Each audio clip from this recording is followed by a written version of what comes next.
Now, Joseph Smith taught that all the ordinances, such as marriage and so forth, that had been performed civilly by civil authorities had become null and void once he received his revelations from God and received the priesthood from God. So this was one of the ploys that he used to justify the polygamy, is that all the marriages were null and void anyway, so he was free, to take, to approach any woman he wanted. Now, the one thing, excuse me, that went on from the beginning was polyandry, which is a woman being married to more than one man. Now, this is something people don't understand about this period of time with Mormons and polygamy. Because Joseph was married, I'm going to say in the church. They didn't really have the temple ceremonies really formulated at that time, to several women who were married civilly already to other men. And a lot of these women would be married to him in the church, still live with their civil husband, and yet have relationships with Joseph Smith. And a lot of the men knew about it. They allowed the women to be married to Joseph because it enhanced their position in the church, and it, according to their doctrine, made it even more certain that they would, get to the highest place in heaven they were trying to get to. So and Brigham Young in Utah often talked about how none of the other laws of the land were valid. The only law that was valid was what the leaders of the church said, whether it was their own kind of civil law or whether it was church law. So, to make a long story short, Joseph had himself, there's many accounts, very verified, of the ways that he would approach women. He would tell them he'd had a revelation, they were to be his wife. He would threaten them and say if they didn't become his wife, their salvation was null and void. They would not be saved if they didn't become his wife. Growing up, I was taught, that it was a commandment of God to multiply and replenish the earth. And I was also told, as all Mormons were, that there was a huge imbalance in the number of women versus the men, so therefore the men had to take care of the women. This has statistically been proven untrue. In fact, when they got to Utah, there were actually more men than women. And that created what we see now in the modern polygamy movements, where the young boys were often shuffled off to California or somewhere, so that the older men, had more choices, more opportunity for revelation. I just have to say this. I firmly believe that this was just eventually a case of mass hysteria. I mean, it was just a case of religious, hysterical something, that people so readily, hooked into this whole thing. Now, at the time they were doing missionary work in Europe, and the polygamy, even after they got to Utah, they were lying all the time. They were converting people, and people would say, but I hear about this polygamy. Oh, no, we don't do that. There's many accounts of women who came, from Europe, got to Salt Lake and realized, this is full of polygamy. And they were trapped. They had no money. There was no way to go back home. They really didn't want to because things were bad in Europe.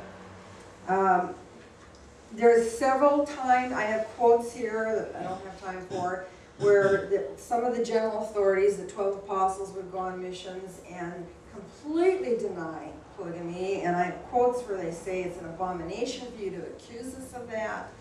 And he himself would have 12 wives already. And I don't know how that worked, but they had a firm belief that lying, they called it lying for the Lord. If you came to our conference in October that I'm in charge of, one of our presentations is from a former church education guy who taught in the church education system all his adult life. and he's presenting a paper called Life to the Lord. And some of my stuff that I have here today is from his paper. But they believed that anything was okay as long as it furthered the growth of the church. That it just became a mindset.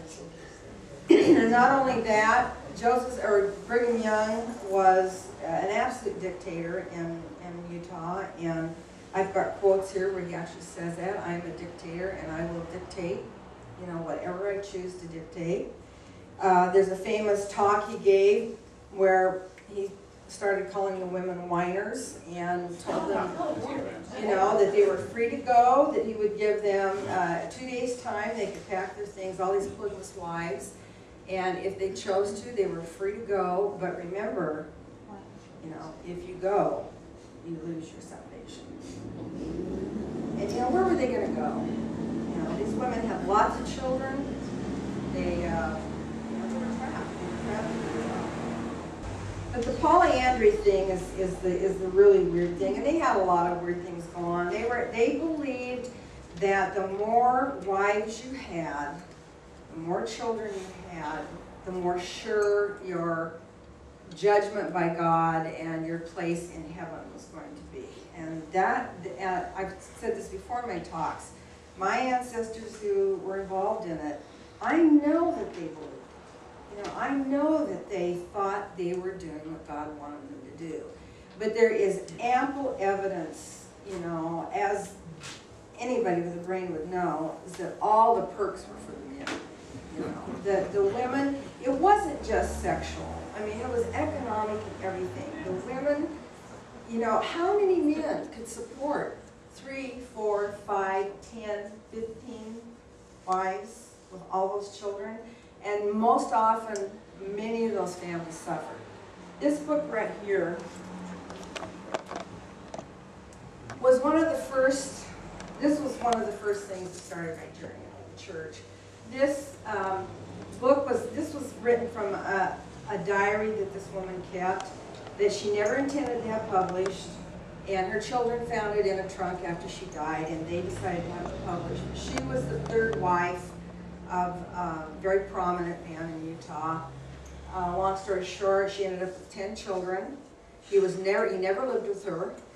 She was his polygamous wife during the time when they were trying to hide it all from the federal government. And he would show up just long enough to get her pregnant again and then take off. And for a period of time, he built a mansion where he lived with his first wife across the street from the home where he had her secreted.